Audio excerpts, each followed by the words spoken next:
आज हमें पढ़ना है 114A तक। पार्ट है हमारा third, production and effect of evidence. Chapter है ये हमारा 7। फर्स्ट नंबर पे इसमें आता है बर्डन ऑफ प्रूफ, सेक्शन 101। तो बर्डन ऑफ प्रूफ किसे कहते हैं? बर्डन ऑफ प्रूफ का मतलब होता है किसी फैक्ट को पर्टिकुलर केस में प्रूफ करने की रिस्पॉन्सिबिलिटी। जैसे कि एक पर्सन है, उस पर चार्ज लगा है कि तुमने चोरी की है। अब वो कह रहा है कि चोरी मैंने नहीं की है, तो बर्डन ऑफ प्रूफ किस पे आ जाएगा? उस पर्सन पे आ जाएगा जो कह रहा है कि मैंने चोरी नहीं की है।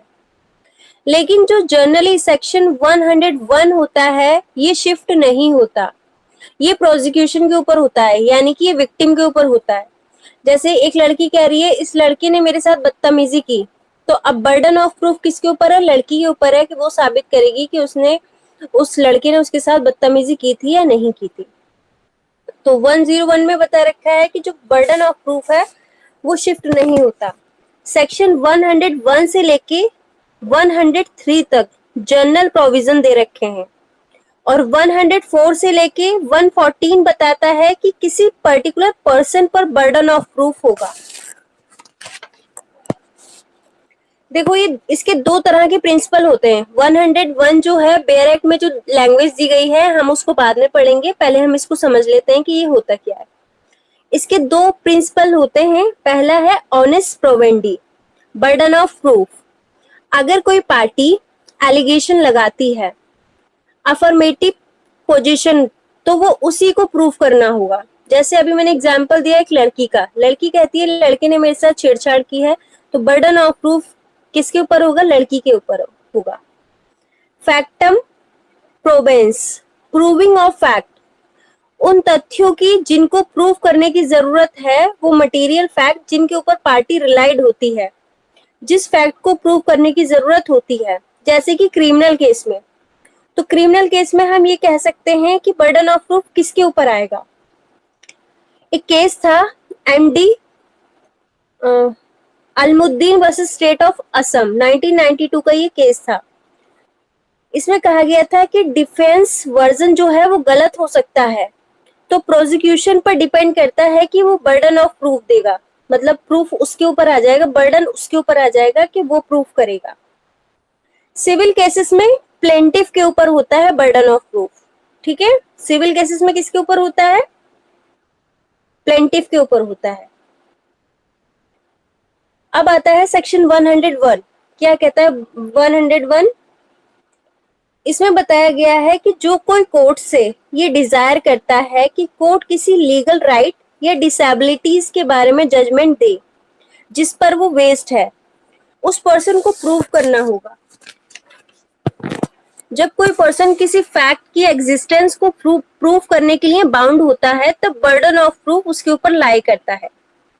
अगर कोई पर्सन कोर्ट से ये चाहता है कि उसके फेवर में जजमेंट दे, उस पर्सन को चाहिए कि वो उस केस के सपोर्ट में evidence they, burden of proof उसके ऊपर आ जाता है।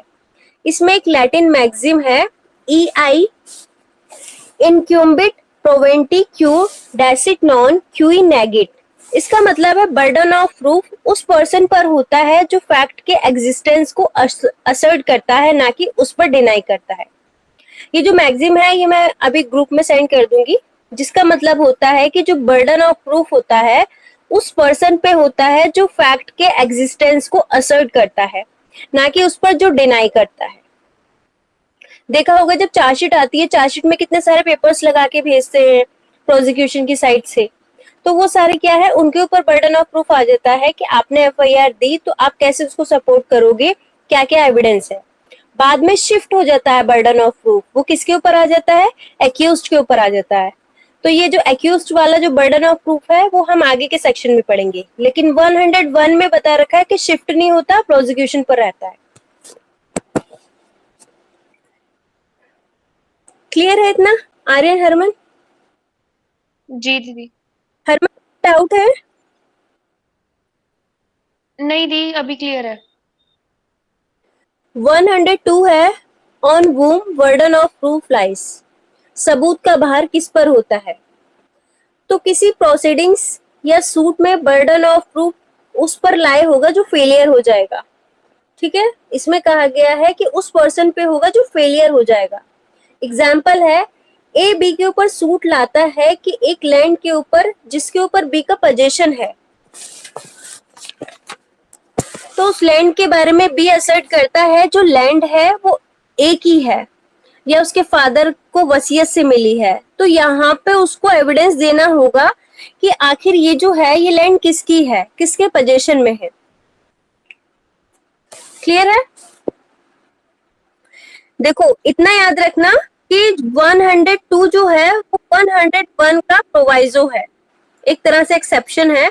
101 में ये कहा गया है कि शिफ्ट नहीं होता, लेकिन 102 में क्या होता है, ये शिफ्ट होता रहता है, कभी प्रोसिक्यूशन पे आ गया कभी डिफेंस पे आ गया।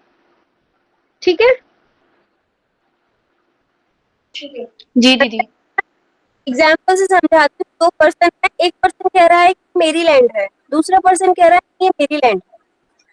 पहले विक्टिम जो है मतलब जो प्लेंटिफ है वो सूट लेकर आता है, तो प्लेंटिफ को बर्डन ऑफ देना पड़ेगा, सारे डॉक्यूमेंट्स देने पड़ेंगे ताकि उसका केस दायर हो जाए।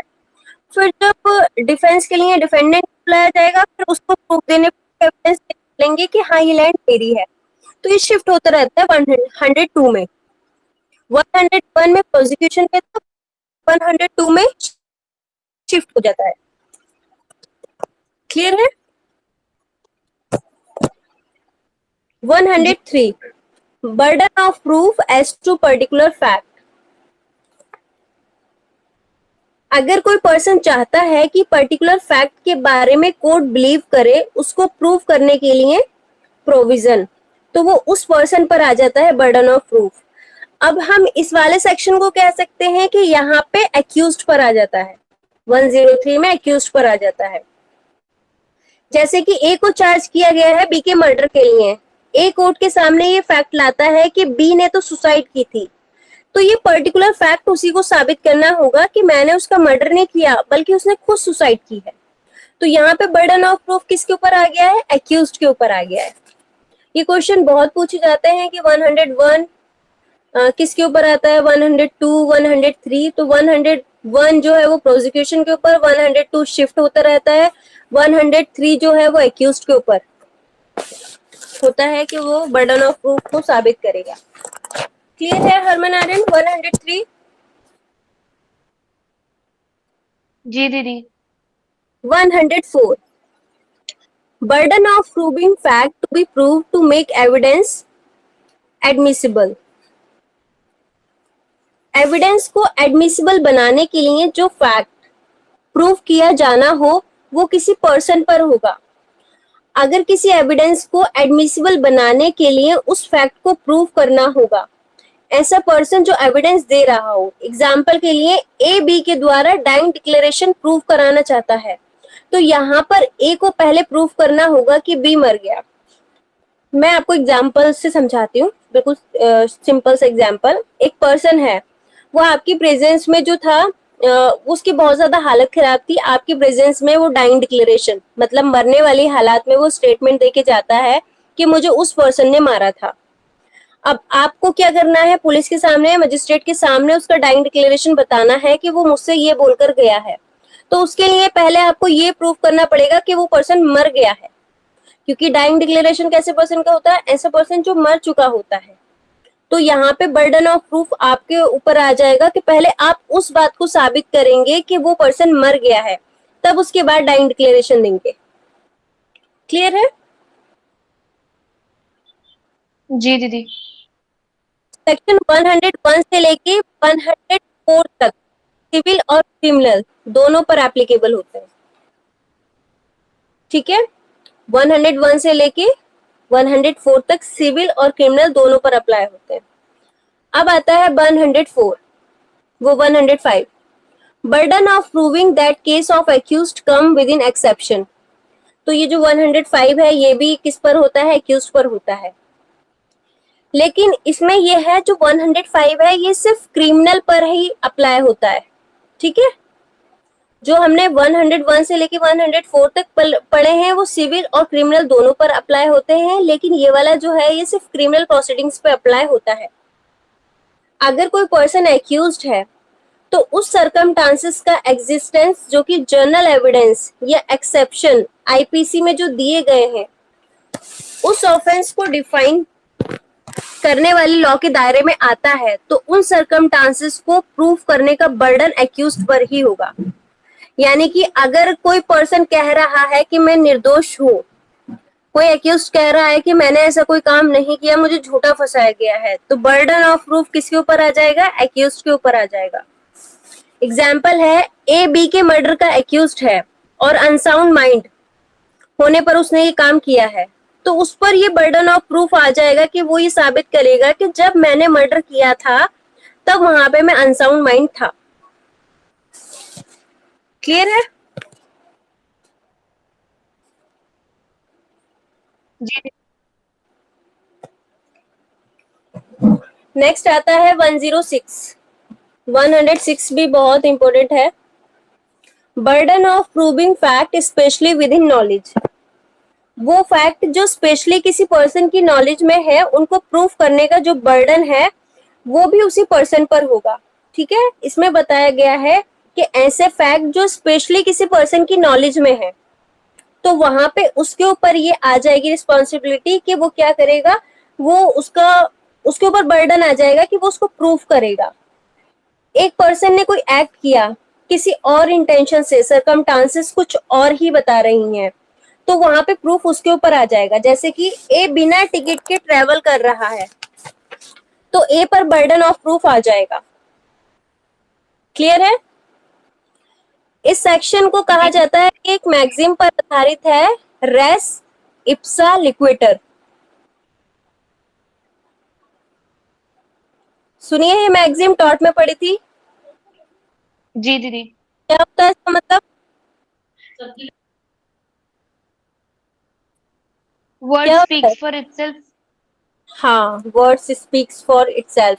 जहाँ पे जो घटना होती है वो खुद बोलती है, कुछ प्रूफ करने की आपको जरूरत नहीं होती है, लेकिन कुछ ना कुछ ऐसा फैक्ट होता है जो प्रूफ कर देता है कि हाँ ऐसा है। जैसे कि आप ट्रेन में बैठे, आपके पास टिकट नहीं है, टीटी ने आपसे टिकट मांगा, तो ये क्या है? रेस इप्सा लिक्विटर। आपके पास टिकट नहीं है, इसका मतलब आपने टिकट नहीं लिया। इस सेक्शन को 101 का एक्सेप्शन माना जाता है। क्लियर है? जी अब दीदी। 107, ये भी बहुत इंपॉर्टेंट, बहुत बार प्री में पूछा गया है। Burden of proving death of person known to have been alive within 30 years.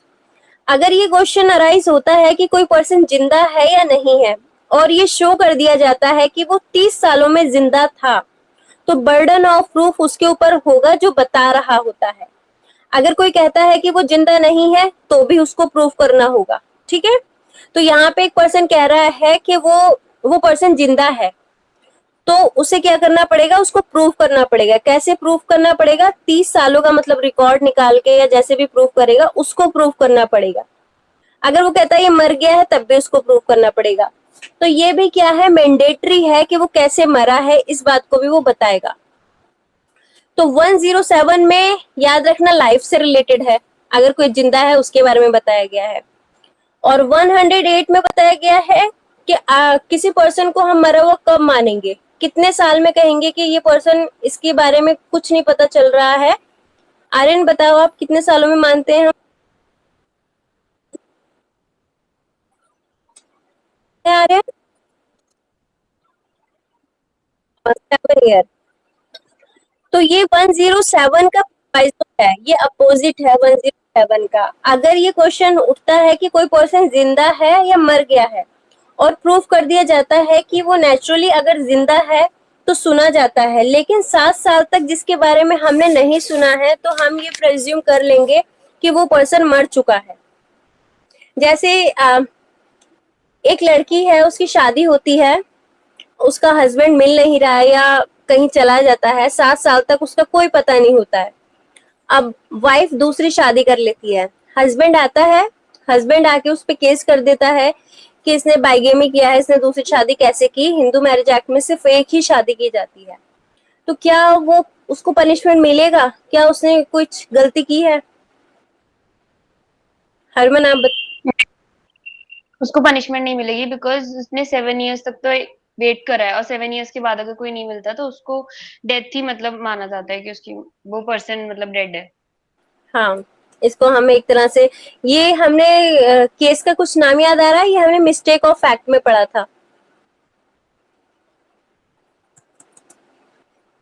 ये केस आप दोनों मुझे बताओगे कि कौन से केस में कहा था, ठीक है, इसको सर्च करना। ओके दी। नेक्स्ट आता है section 109, burden of proof as to relationship in the cases of partners, landlord and tenant, principal and agent।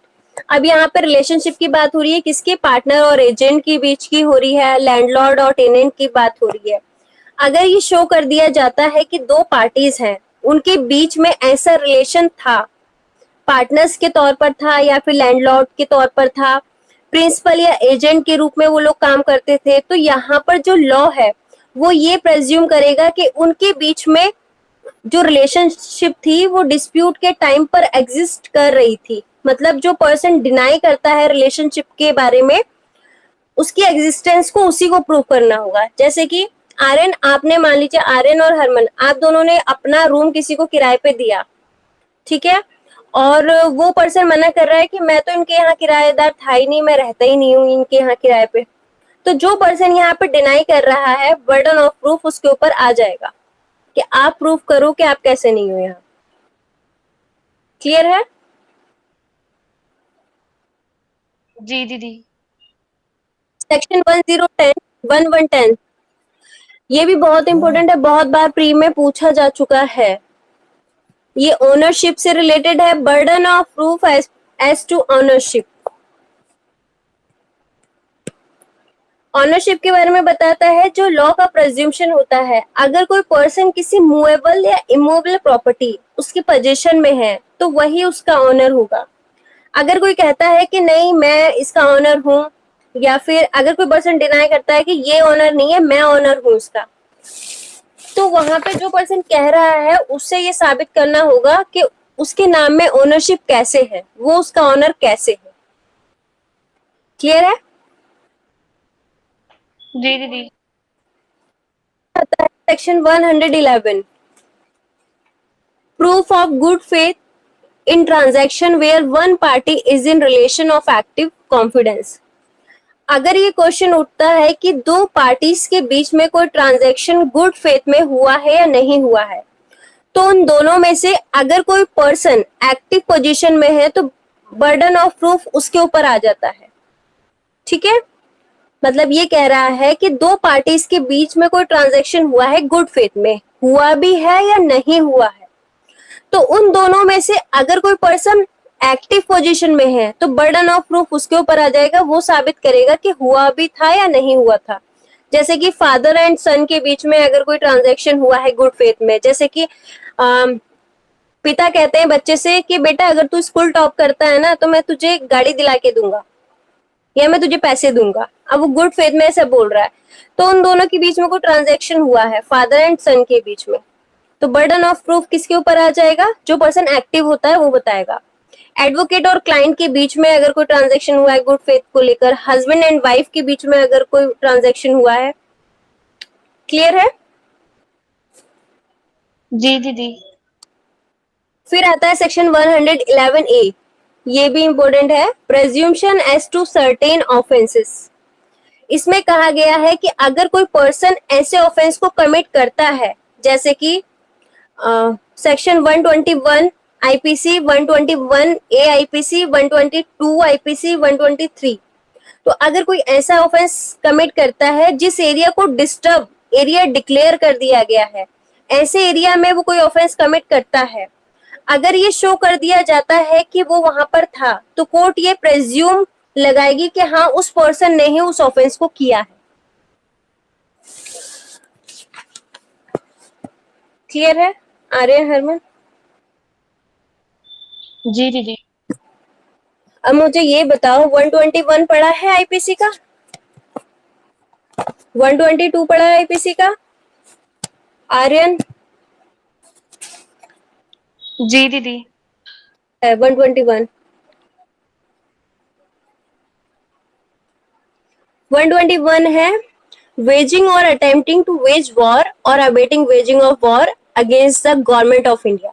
तो गवर्नमेंट ऑफ इंडिया के अगेंस्ट अगर आपको युद्ध करने का क्या करते हैं, किसी को इंस्टिगेट करते हैं या फिर अबेट करते हैं. 121A conspiracy to commit offences punishable by section 121. 123 concealing with intent to facilitate design to wage war. तो अगर कोई पर्सन ऐसे उस एरिया में जाके क्या करता है, उस एरिया में चला जाता है और वहां पे कोई ऑफेंस कमिट होता है, तो ये प्रेज्यूम किया जाएगा कि हाँ ये जो ऑफेंस है उस पर्सन ने ही किया है. नेक्स्ट आता है 112. ये लिजिटिमेसी के बारे में बताता है कि बच्चा जो है वो धर्मज है या अधर्मज है. Birth during marriage conclusive proof of legitimacy. इसमें कहा गया है, जो बताया गया है ऐसा फैक्ट जो किसी पर्सन का बर्थ उसके फादर और मदर के द्वारा वैलिड था या नहीं, उसको प्रूव करने के लिए साबित किया जाएगा. तो इसमें कहा गया है मैरिज के डिसोल्यूशन के बाद, यानी कि डाइवोर्स हुआ हो या फिर हस्बैंड ने छोड़ दिया हो वाइफ को, तो जिस दिन से डिसोल्यूशन होता है मैरिज का, उसके 280 दिन के बाद अगर कोई भी बच्चा पैदा होता है तो उसको ये माना जाएगा कि वो बच्चा जो है वो एक तरह से वैलिड है, उसकी लेजिटिमेसी पर कोई भी क्वेश्चन अराइज नहीं किया जाएगा. क्लियर है? जी दीदी. इसमें एक मैक्सिम है, पेटर रेस्ट क्यूरिन नेप्टॉइंस. मैरिज जिस पर्सन को इंडिकेट करती है वही उसका फादर होगा. ये कहा जाएगा कि ये बच्चा जो है वो धर्मज है.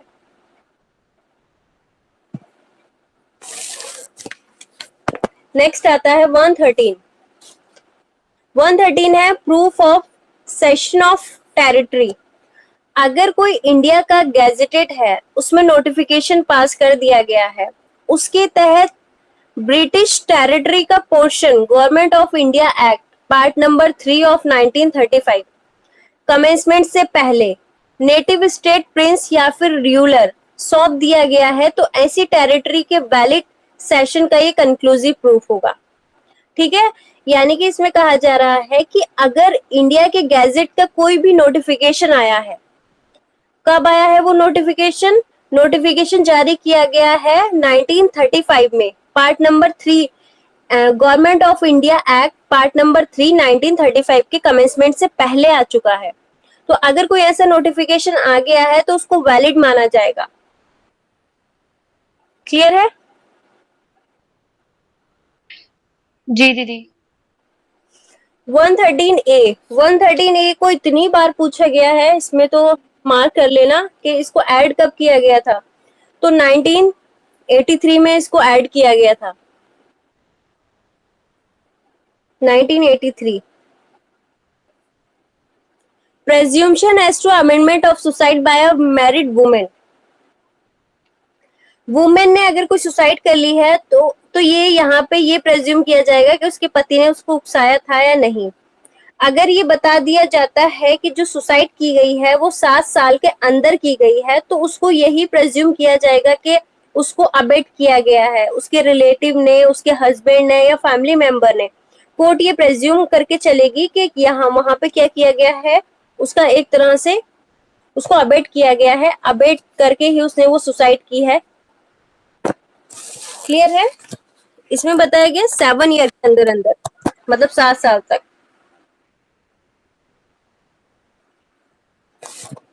आर्यन हरमन क्लियर है? 113A.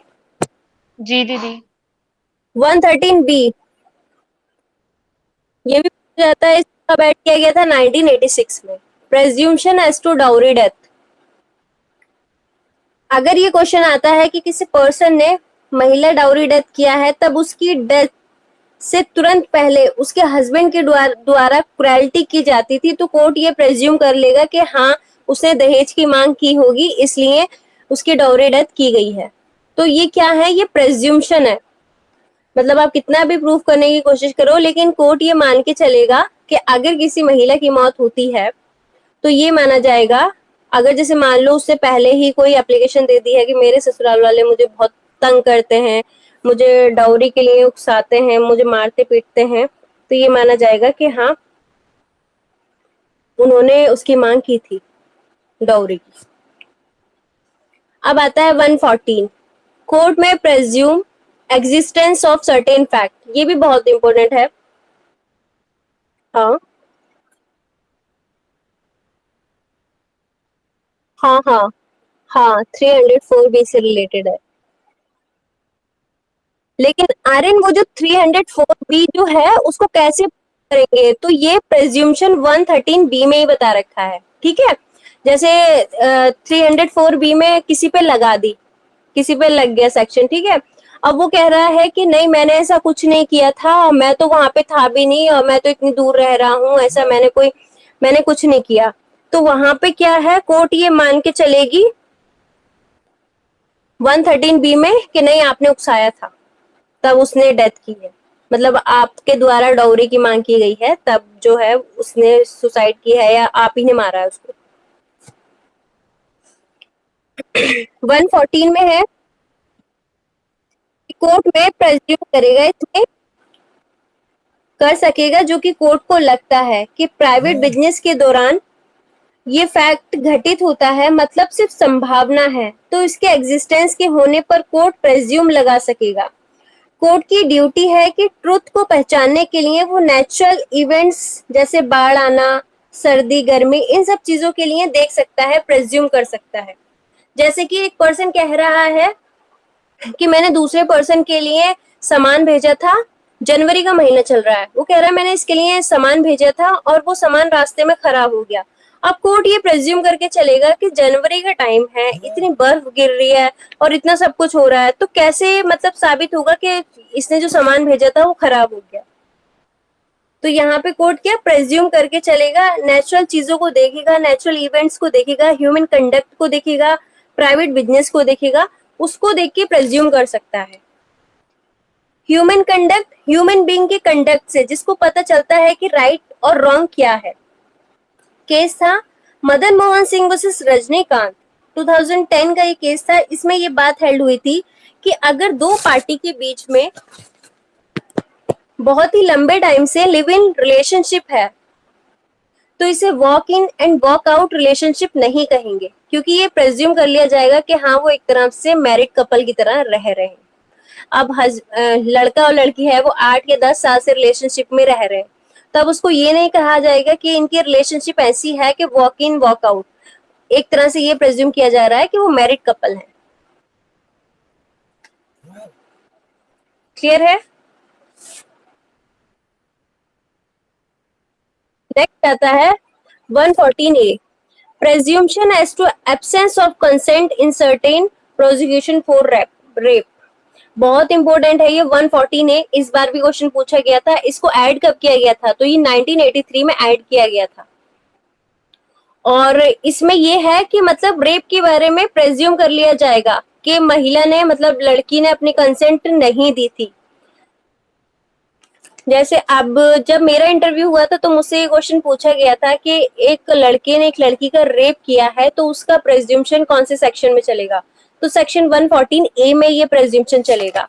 इसमें केस है Tukaram versus state of Maharashtra. इस केस के बारे में पता है किसी को?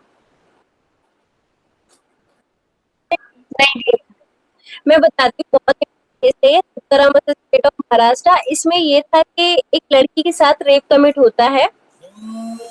जब रेप कमिट होता है उस लड़की के साथ में, तो यहाँ पे वो ये क्वेश्चन अराइज होता है कि मतलब लड़की ने खुद कंसेंट दी थी या फिर लड़के ने जबरदस्ती उसके साथ रेप किया है। तो उसकी बॉडी पे कोई भी निशान नहीं थे और कोई भी रेडनेस नहीं थी, ना ही उसको कोई इंजरी थी। तो यहाँ पे ये प्रूफ लगाया गया था कि या तो वो हैबिचुअल थी या फिर उसके काफी लड़कों से संबंध थे, इस वजह से जो था उसने रोकने का प्रयास नहीं किया था, वो एक तरह से एडिक्टेड थी। तो यहाँ पे कंसेंट को लेके इसमें बहुत सारी गाइडलाइन बताई गई थी, बहुत सारे क्वेश्चन अराइज हुए थे। क्लियर है। जी दीदी। 114A तक हो गया है हमारा, ठीक है। ये सारे किससे रिलेटेड थे? बर्डन ऑफ प्रूफ और प्रेज्यूम्शन।